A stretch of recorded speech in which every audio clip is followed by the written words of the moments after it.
Robert Plank Show, episode 366. Love is the absence of resistance. How to be in the present moment, let go of things that don't matter, be open to new ideas, and tap into the magic of life with dating site owner and relationship expert Mike Krosky. Hey everyone, and thanks for tuning in. We're talking right now with dating site owner and relationship expert Mike Krosky. And so many people have given up on the idea of falling in love again, but Mike is going to share his knowledge to make dating online better and avoid the pitfalls and obstacles to avoid the positive mindset you need to be successful. And we're going to talk about like the secrets to life and how to love life and all that entails. So, Mr. Mike, glad to be talking to you. Yeah, hi. Yeah, I'm really happy to be talking with you. This is really my favorite subject. It's kind of what I'm here for. So I'm really excited to be able to share with your people some ideas around relationships.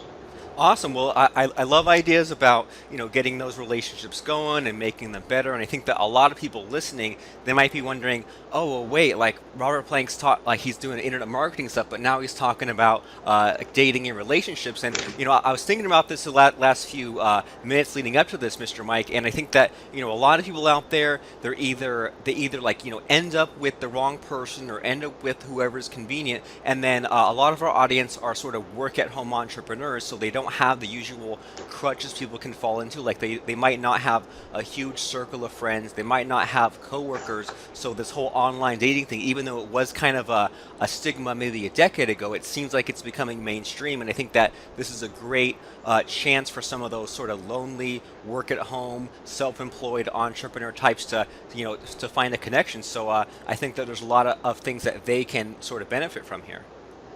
Well, there certainly is, and though, sometimes the internet has some stigmas attached to it, if you look at it from another point of view, from an energetic viewpoint, you realize that the internet is a consciousness, in itself. It's a collective consciousness, of course, of the planet. But there's really lots of fun things that can happen. So the internet perhaps is the greatest search engine that we have available to us that we're aware of, and then the greater, so to say, search engine that's available to us is to become our own point of attraction for what we're looking for. And what I mean by that, and it's kind of an interesting phenomenon, and you kind of notice this, like if you're at the coffee shop or talking to some of your friends or even family, you'll start to notice that most people are talking more about what they don't want versus talking about what they want. And if you're unaware of that conversation, like you're not thinking about it, it just sounds okay. And a lot of people have gotten really, really good at talking about what they don't want. I mean, look at our whole news industry. I haven't watched television news for over 30 years now, but I remember watching it, and it was, 95% of it was stuff that you're not really that interested in. So there's something about learning how to start to kind of shift that a little bit. Instead of talking about what we don't want, we start talking about what we do want. And what happens then is that I wrote an email update recently about this subject, and I said that we're all biological magnets. We're unaware of it mostly, but we are. And whatever we give our precious, valuable energy to, our thinking to, that we will attract to ourselves. And it's quite a fun and interesting process once you start to realize how this all works. And a lot of that makes perfect sense to me, that if people's tendency is to focus on what they don't want versus what they do want, then that sounds like that really leads to a pattern of kind of acting out of fear or afraid to take risks because they're kind of holding on and being sort of scarcity minded and being sort of doom and gloom and being sort of hard on ourselves, and also being kind of collecting these friends that are also downers and also kind of letting our friends be downers towards us. And it kind of just sounds like a recipe for everyone sort of being miserable together, and that doesn't sound like a lot of fun at all. But so if people's problem is that they focus on what they don't want, and they end up kind of ending up on a path towards that direction, I mean, what should people be doing instead? Like what are the first steps towards kind of seeing the light and becoming a better person? Sure. Well, one of the things is just to start to learn about it, and like you're saying, misery, misery. The old saying, "Misery loves company," right? But there's a lot of good old sayings that we say and we repeat them sometimes, and we don't really think about them as much. It's like, the old saying about, well, that's water under the bridge. I mean, when something happens, water under the bridge is an old saying that basically they're saying, let go of it, forget about it, you know, because it's past. It's the past now. It's water under the bridge. It's not relative anymore, And misery, love, company. It sounds catchy, like a catchy little phrase, but again, it's a truism because people do end up gravitating towards and attracting themselves to other people that want to talk around the same thing. So, as you're asking, what do you do? Well, you become aware first that, you know what, I need to start focusing on what I want, because what I don't want, if I give that my energy, here it comes. I remember when I was about 10 years old and I was complaining to my grandfather about something, and I'm just like yak, yak, yak, yak, complaining and complaining. And eventually my grandfather looked at me and he said, Michael, he says, you need to learn this about life. He says, whether you say you want something or you say you don't want it, here it comes. And that was it. That's all he said. And I'm looking at him like, blinking my eyes like, what does that mean, right? But I just kind of kept that in my thinking, though, and I kept working that and massaging it. And then over the years, I started to realize, oh, he's talking about that, we become like a beacon or a point of attraction for whatever we're talking about, whatever we're thinking about. And I've really used that a lot in my life to help guide me. The thing about this whole thing, though, is that a really important thing is to realize that knowing is not enough.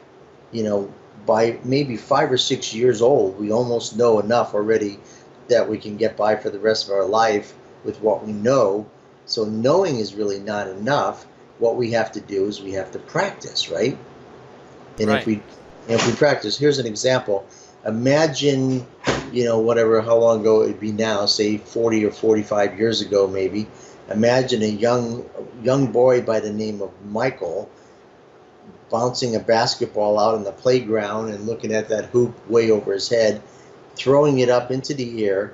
The ball happens to go in through the basket, and imagine that young boy saying, "Oh, now I know what it means to play, to play or to shoot a basketball."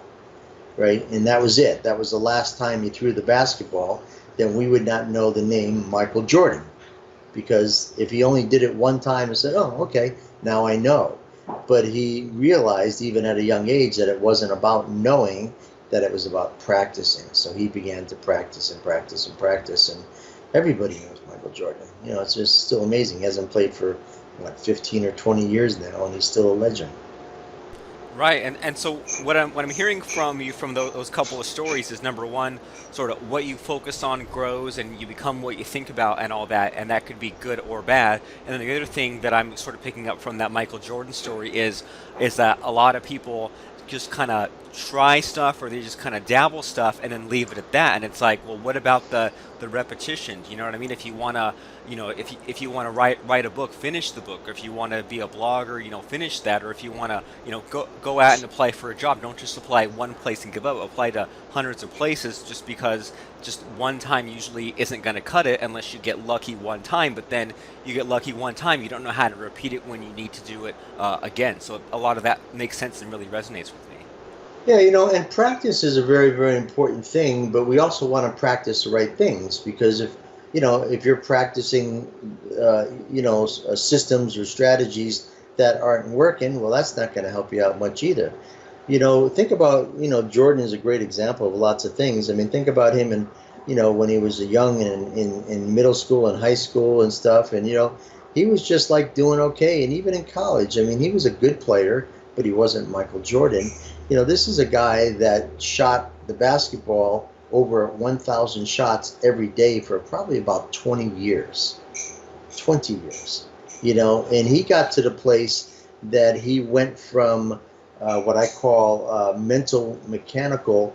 He went from mental mechanical into the magical, mystical side of life. And that's a whole nother dimension, really. And, people used to go and watch him play because they it's fun to watch people that are playing, doing the magical, mystical thing. It's like, wow, look at that. Wow, wow, wow. I still remember him in one of the playoff games. He took this shot and it went up, went in. And he's going up the court. And he knew the camera's on him. And he just looked at the camera, kind of puts his hands up in the air like, I have no idea how that went in, because he was in the magical, mystical zone. And a lot of, the athletes that get into those places, they call it the zone, right? Well, how'd you do that? I don't know. I was in the zone. They don't really have a good way of explaining it. But if you can imagine, most of this planet works on think about something, figure it out, and work hard, work hard, work hard. Think about it, figure it out, work hard, work hard. And then there's a part of this planet that these people are operating in the magical, mystical thing that it's just they do stuff and you're like, wow, that's amazing. How did he do that? So that's another aspect that they can use also towards attracting the right person to them, is get out of the mental part of it so much, the mechanical, and just start kind of like vibrating, becoming this, like I said, like a beacon that's going to attract to yourself what you want. And so, how do people get into the zone? Because as you're explaining that, what sort of kind of gets in my head is, if Michael Jordan, he repeated this so many times that, Right. playing basketball like became automatic, and he doesn't have to think about it, and his subconscious takes over, and he probably like sleeps and has dreams about playing basketball to kind of get on a whole other level. And it kind of makes me think about, like when we all first learned to drive a car, it was hard to even just like not crash the dang thing, right? Like, do I have my foot on the brake? I'm looking at my mirrors. But then after a certain point, it doesn't even take that long, but after a certain point, it's like now you're driving and it like kind of becomes automatic, and you're thinking more in terms of like, what route am I going to take, or what's happening, 5 cars ahead, or what's this other traffic doing. And so, I mean, is there a secret to kind of getting in that zone? Yeah, there actually is. And I think that with a lot of the pro athletes, even with Michael, I think that if you said, what is the zone? I don't know that he could put it into words, because he was just in the zone, and maybe that was good enough at the time, but I can put it into words because I understand the process very well.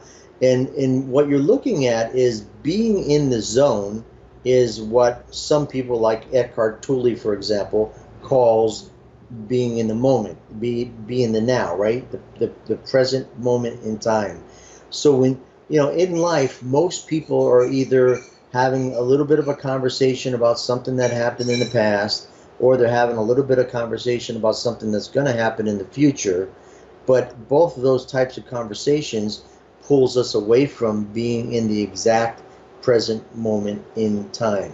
So when you get a Michael Jordan or a Tiger Woods or an Einstein or a Tesla or a famous musician, John Lennon or whoever out there, and you see them doing this stuff that's magical, it's because they're in the exact moment in time. They have focused themselves. So, for example, with Jordan, what he used to do is he would go through a meditative, kind of contemplative state of mind before he went out on the court. And when he got out on the court, he was already there.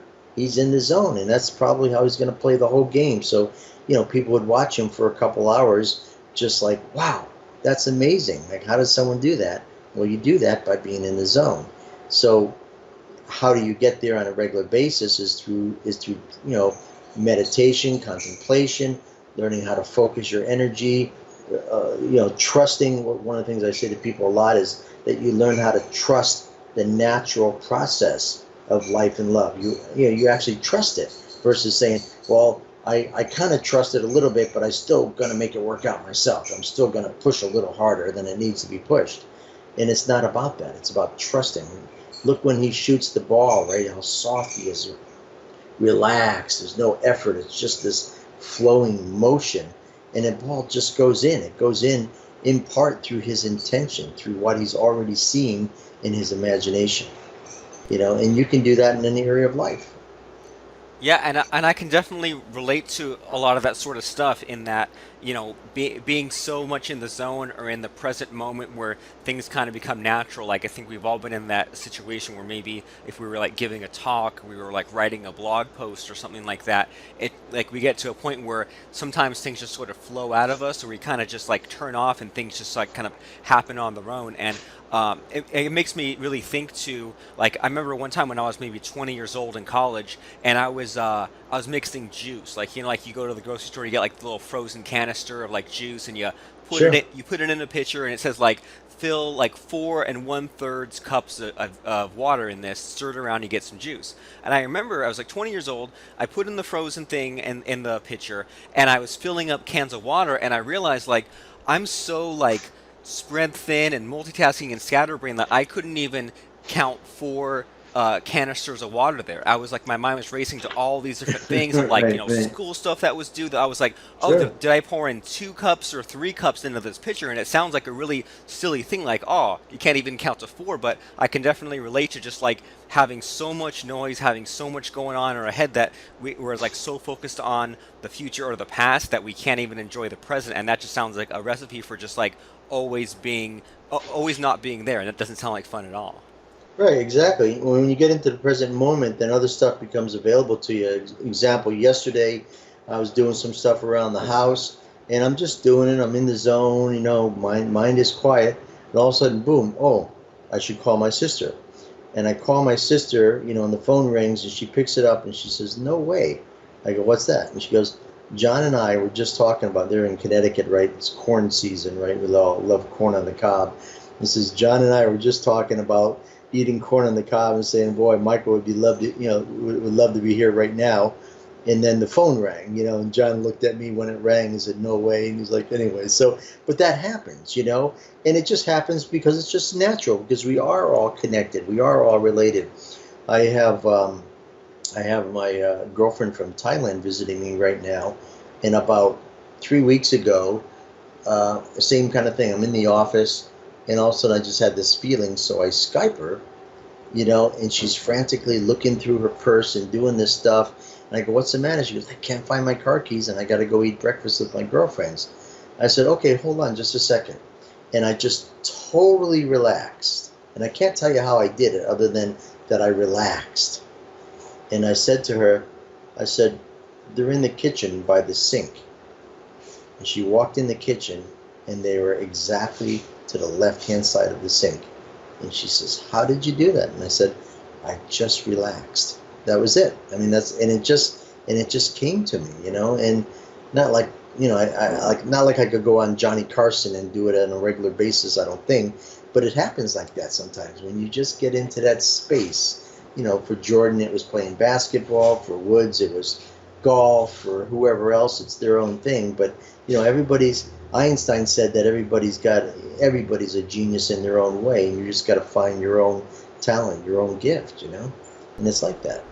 Yeah, I completely agree. And I think we've all kind of, at one point or another, maybe experienced those sort of spooky Sure. moments where just like, geez, like I just tapped into something there. And so as you're explaining this, I'm sort of curious, like, were you always this like put together? Did you always have the world figured out more or less? Or like, did it take some time to transform into this? Did you kind of go through like a rough patch or a dark period or anything like that?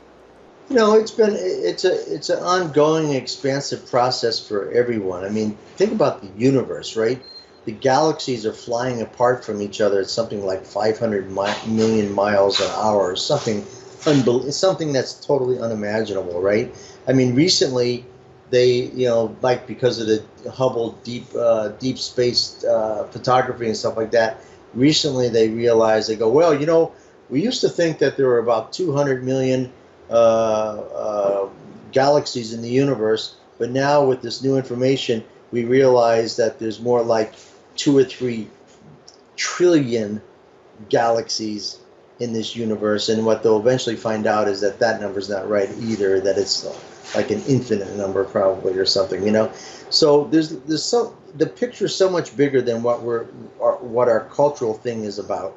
And I'll tell you, when this started for me was when I was a kid back in the late '60s when Kung Fu came on television with David Carradine. This is way before your time, but it was a fun show. But it was really interesting because they had these Chinese Master Po and Master Chang, I think it was, and the Kung Fu part of it was like, okay, that's all right, but the philosophy stuff, like I noticed that I was interested in what they had to say, and I started to think about stuff. So even from that younger age, I just started to think about stuff, and the show kind of created a realization that this cultural thing that we're living in right now, that they tell us what to do, how to learn, how to study, how to all that stuff, that there was more information, a lot more information beyond that. So I just kind of just opened up to that, and realized there's a lot of ways of doing it. More than one thing can be right at the same time. There's not just one right thing.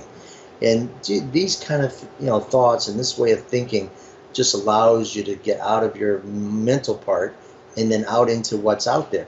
Example two being like with Nikolai Tesla, right? People were saying, "Man, you're probably the smartest man of this last 100 years, and your brain is so magnificent."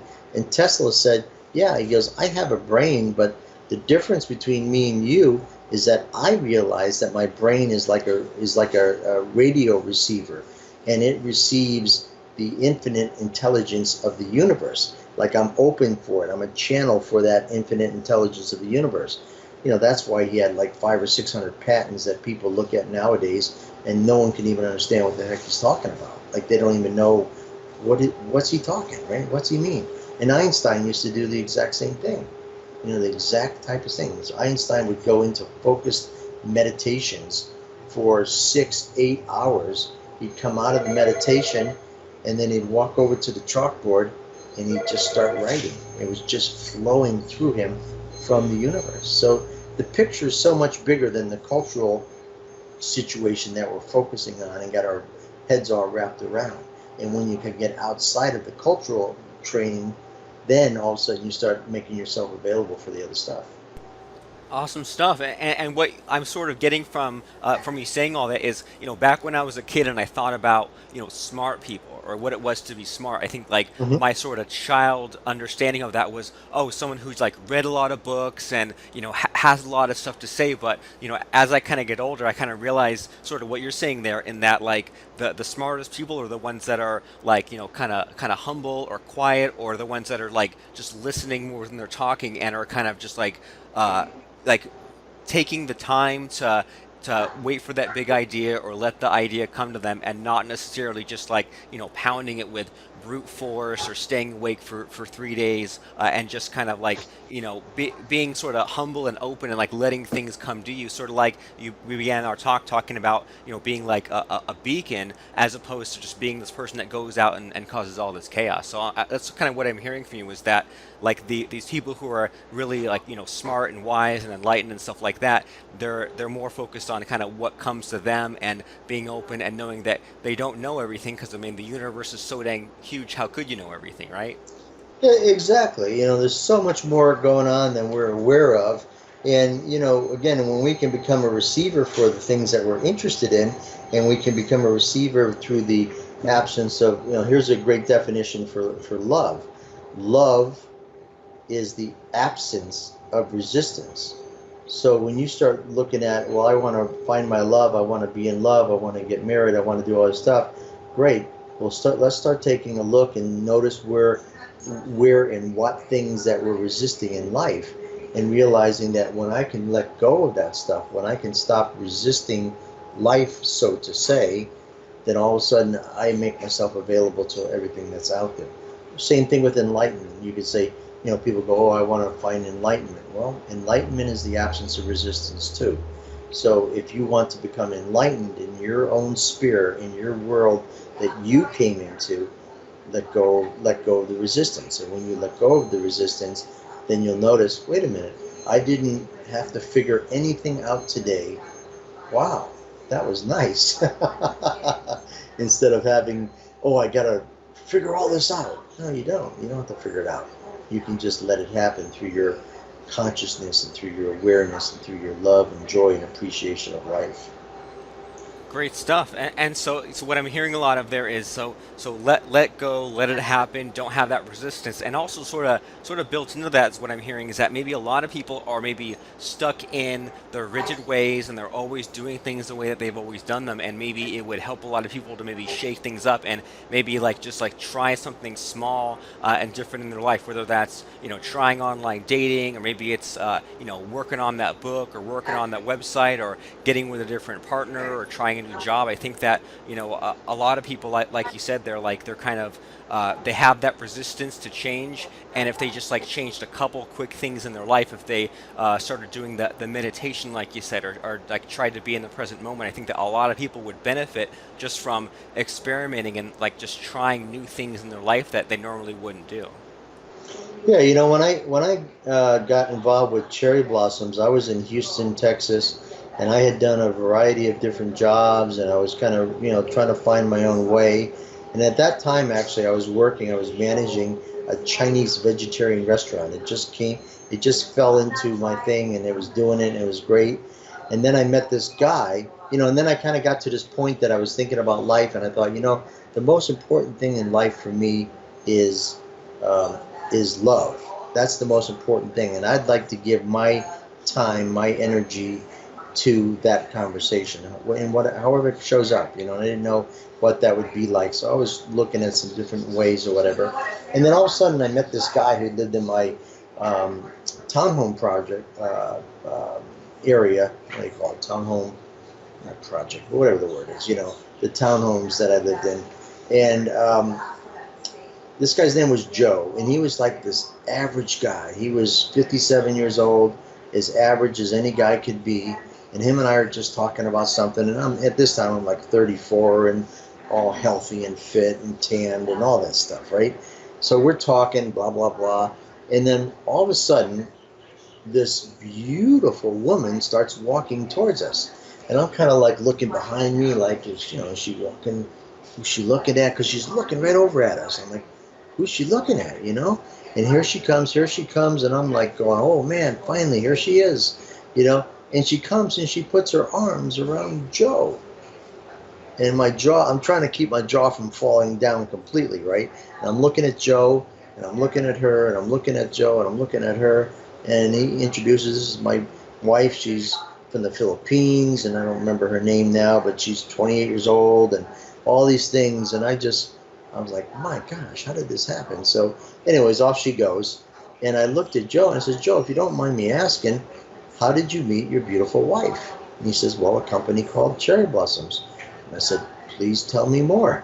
And he shared this publication. They used to do a magazine, and he shared the publication that he wrote to her through, and got in contact. They used to just send letters back and forth.